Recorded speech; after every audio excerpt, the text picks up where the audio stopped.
अगर आप भी इंजीनियरिंग बैकग्राउंड से हैं और एक स्टेबल जॉब पाना चाहते हैं तो कैंडिडेट्स आप सभी के लिए एक बहुत बड़ी अपॉर्चुनिटी रिलीज हो चुकी है, जो कि रिलीज की गई है एनटीपीसी ग्रीन एनर्जी लिमिटेड की तरफ से। इनकी तरफ से आप सभी कैंडिडेट्स के लिए असिस्टेंट इंजीनियर और डिप्यूटी जनरल मैनेजर की वैकेंसी रिलीज की गई है, जिसके लिए फॉर्म फिलिंग जुलाई के मंथ में ही स्टार्ट करवा दी गई है और कुछ ही वक्त के बाद इसकी लास्ट डेट भी आने वाली है। तो कैंडिडेट्स, अगर आप भी इंजीनियरिंग बैकग्राउंड से हैं और एक स्टेबल जॉब पाना चाहते हैं तो आज के वीडियो अंत तक जरूर देखिएगा, ताकि आपसे कोई भी इंपॉर्टेंट इन्फॉर्मेशन मिस ना हो पाए और इस वैकेंसी के लिए जरूर अप्लाई कीजिएगा। तो चलिए वीडियो को स्टार्ट करते हैं।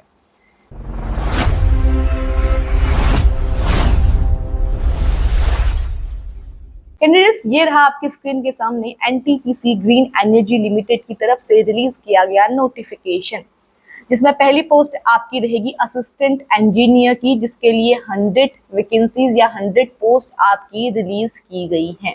ठीक है, ये आपके इंजीनियरिंग बैकग्राउंड वाली वैकेंसी है। इसके लिए जो एजुकेशनल क्वालिफिकेशन है वो मांगा गया है कि डिप्लोमा होना चाहिए इंजीनियरिंग, जिसके अंतर्गत स्ट्रीम है आपकी electrical, mechanical, electronics, electrical and electronics साथ में आएगा। ठीक है, इलेक्ट्रिकल एंड इलेक्ट्रॉनिक्स इंस्ट्रूमेंटेशन, ये आपकी स्ट्रीम से यहाँ ब्रांच है। इसमें से अगर आपने एक में भी अगर किया हुआ है डिप्लोमा तो आप इस वैकेंसी के लिए अप्लाई कर सकते हैं। पासिंग मार्क्स के साथ आप एलिजिबल हैं, लेकिन यहाँ पर सिर्फ यहाँ पर सिर्फ आपका, इस पर कट मारना, यहाँ पर सिर्फ आपके क्वालिफिकेशन से फर्क नहीं पड़ने वाला है, आपको यहाँ पर एक्सपीरियंस भी जरूरी चाहिए। ठीक है, एक्सपीरियंस इसके लिए मांगा गया है, वो मांगा गया है मिनिमम 10 इयर्स का आपके पास एक्सपीरियंस होना चाहिए कैंडिडेट्स। ठीक है, तो 10 साल का एक्सपीरियंस भी आपके लिए यहाँ पर मांगा गया है। आप इस पोस्ट के लिए एलिजिबल तभी हो पाएंगे। अगर बात करूं एज की तो अपर एज लिमिट है आपकी, वो दी गई है 40 इयर्स। इनिशियल बेसिक पे आपका रहने वाला है 40,000। ठीक है, ये आपका बेसिक पे रहेगा इस वैकेंसी के लिए। 100 पोस्ट आपकी टोटल हैं, जिसके अंतर्गत जनरल के लिए 41, एससी के लिए 15, एसटी के लिए 7, ओबीसी के लिए 27 एंड ईडब्ल्यूएस के लिए 10 पोस्ट रिलीज की गई है। टोटल हो गई आपकी 100 पोस्ट। ठीक है, अगली वैकेंसी आपकी है वो है deputy general manager. 2 post release की गई है, एक असिस्टेंट मैनेजर और एक डिप्यूटी जनरल मैनेजर, जिसके लिए टोटल 14 वैकेंसीज इस पोस्ट के लिए भी रहने वाली है। यहाँ पर आपसे मांगा गया है ग्रेजुएट। ठीक है, आप ग्रेजुएट होने चाहिए इन इंजीनियरिंग। ठीक है, ग्रेजुएट इन इंजीनियरिंग, इसमें आपकी ब्रांच रहेगी electrical and electronics, control and instrumentation, civil या फिर मैकेनिकल। इसमें से एक में अगर आपने ग्रेजुएशन की हुई है, ठीक है, आप ग्रेजुएट हैं मिनिमम 60% मार्क्स के साथ, तो आप इस वैकेंसी के लिए अप्लाई कर सकते हैं। और वो जो 60% मार्क्स है सिर्फ वो रहेंगे अनरिजर्व कैटेगरी के लिए। रिजर्व कैटेगरी के लिए ओनली पासिंग मार्क्स यहाँ पर होने चाहिए, तो आप एलिजिबल हैं। लेकिन साथ ही आपका एक्सपीरियंस भी चाहिए, आपके पास 12 साल का एक्सपीरियंस होना चाहिए। ठीक है, 12 ईयर्स का आपके पास एक्सपीरियंस होना चाहिए इस वैकेंसी के लिए अप्लाई करने के लिए। अपर एज आपकी रहेगी 44 ईयर्स। ठीक है, लोअर एज यहाँ पे नहीं दी गई है। इस वैकेंसी के लिए इनिशियल पे आपका रहेगा 90,000। ठीक है, 90,000 रुपीज पर मंथ आपका ये इनिशियल पे रहने वाला है इस वैकेंसी के लिए। टोटल 14 पोस्ट हैं, जिसके अंतर्गत जनरल के लिए 8, एससी के लिए 1, एसटी के लिए भी 1, ओबीसी के लिए 3 और ईडब्ल्यूएस के लिए 1 वैकेंसी आप सभी कैंडिडेट्स के लिए रहने वाली है। तो ये थी कैंडिडेट्स आपकी 2 पोस्ट, असिस्टेंट मैनेजर और जनरल डिप्यूटी मैनेजर की वैकेंसी। अब बात करेंगे हम यहाँ पर सिलेक्शन प्रोसेस की। तो इस वैकेंसी के लिए सिलेक्ट होने के लिए आपका रिटन टेस्ट भी होगा, ग्रुप डिस्कशन भी होगा और इंटरव्यू भी होगा। इन तीनों के बिहाफ पे ही आपका इस वैकेंसी के लिए सिलेक्शन होगा या इस पोस्ट के लिए सिलेक्शन होगा। ठीक है, पहले आपका रिटन टेस्ट है, फिर यहाँ पर ग्रुप डिस्कशन है, देन आपका इंटरव्यू है। तो सबसे पहले आपकी शॉर्ट लिस्टिंग की जाएगी आपके जो एप्लीकेशन फॉर्म में जो आपने फिल किया हुआ है उसके अकॉर्डिंग, जहाँ पे आपका आएगा क्वालिफिकेशन, परसेंटेज मार्क्स जो आपके हैं, आपके जो भी एजुकेशनल क्वालिफिकेशन है, जिस भी मार्क्स से आपने पास की है वो भी यहाँ पर मैटर करता है। उसके बाद number of years of experience, minimum 12 और 10 मांगा गया है। अगर आपके पास ज्यादा एक्सपीरियंस है तो आप यहाँ पर उसका बेनिफिट कमा सकते हैं। ठीक है, ये आप शॉर्टलिस्ट किए जाएंगे रिटन टेस्ट के लिए, ये आपकी स्क्रीनिंग होगी, फिर आपका रिटन टेस्ट होगा, ग्रुप डिस्कशन होगा एंड इंटरव्यू होगा। इसके बिहाफ पे ही आपका इस वैकेंसी के लिए सिलेक्शन होगा। उसके बाद कुछ जनरल इंस्ट्रक्शंस दिए हुए हैं यहाँ पर, आप उन्हें पढ़ लीजिएगा।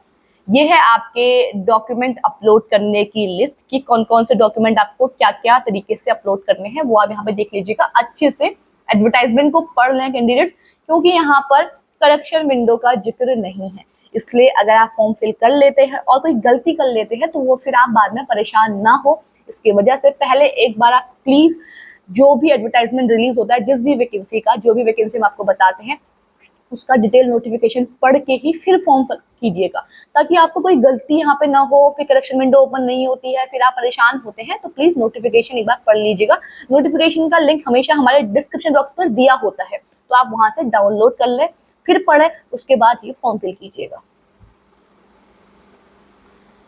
अब बात करते हैं आपके इंपॉर्टेंट डेट्स की। देखिए, आपकी जो फॉर्म फिलिंग है वो 11 जुलाई से स्टार्ट हो गई थी। ये जुलाई के मंथ में ये वैकेंसी रिलीज की गई है और जुलाई के मंथ में इसकी फॉर्म फिलिंग स्टार्ट हो गई थी एंड लास्ट डेट थी आपकी 31 जुलाई।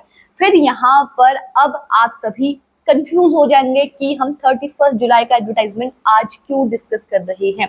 तो कैंडिडेट्स, मैंने आपको स्टार्टिंग में ही कहा था फॉर्म फिलिंग जुलाई में स्टार्ट हो चुकी थी, लेकिन जो लास्ट डेट है वो यहाँ पर अभी आने ही वाली है। ऐसा इसीलिए क्योंकि यहाँ पर एनटीपीसी की तरफ से आपकी जो लास्ट डेट थी वो एक्सटेंड कर दी गई थी, जो 31 जुलाई से एक्सटेंड करके कुछ और कर दी गई थी, और वो डेट क्या है वो भी मैं आपको बता देती हूँ।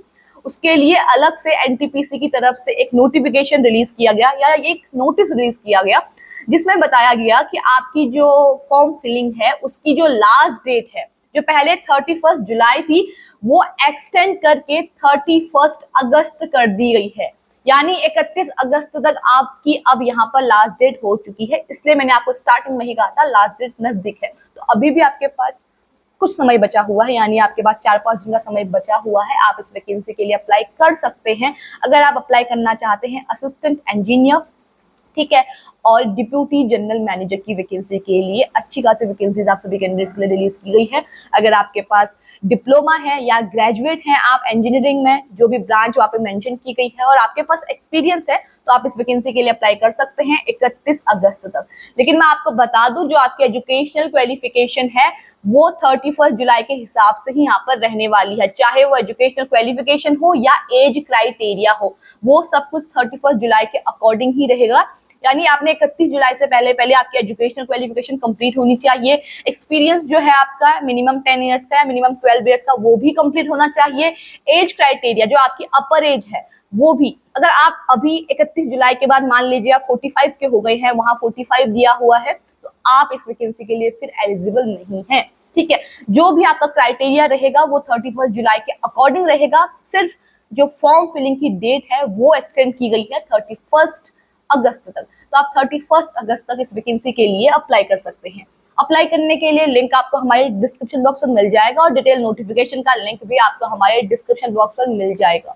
तो वहां से आप पहले नोटिफिकेशन को डाउनलोड कीजिए, अच्छे से पढ़िए, देन आप फॉर्म फिल कीजिएगा, ताकि आपसे फॉर्म फिल करते समय कोई गलती ना हो। कैसे कैसे फॉर्म फिल करना है पूरी चीजें वहां पे बताई हुई होती हैं, कौन कौन से डॉक्यूमेंट आपके फिल होंगे वो भी बताया हुआ होता है, क्योंकि करेक्शन विंडो का जिक्र नहीं किया गया है कैंडिडेट्स। ठीक है, सिर्फ लास्ट डेट का यहाँ पे एक्सटेंड होने का आया है, लेकिन आपका जो करेक्शन विंडो है उसका कहीं जिक्र नहीं है। इसलिए आप फॉर्म जो है बहुत सावधानी पूर्वक यहाँ पर फिल कीजिएगा।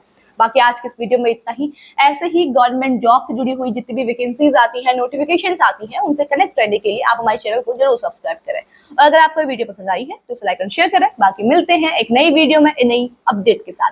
तब तक के लिए धन्यवाद।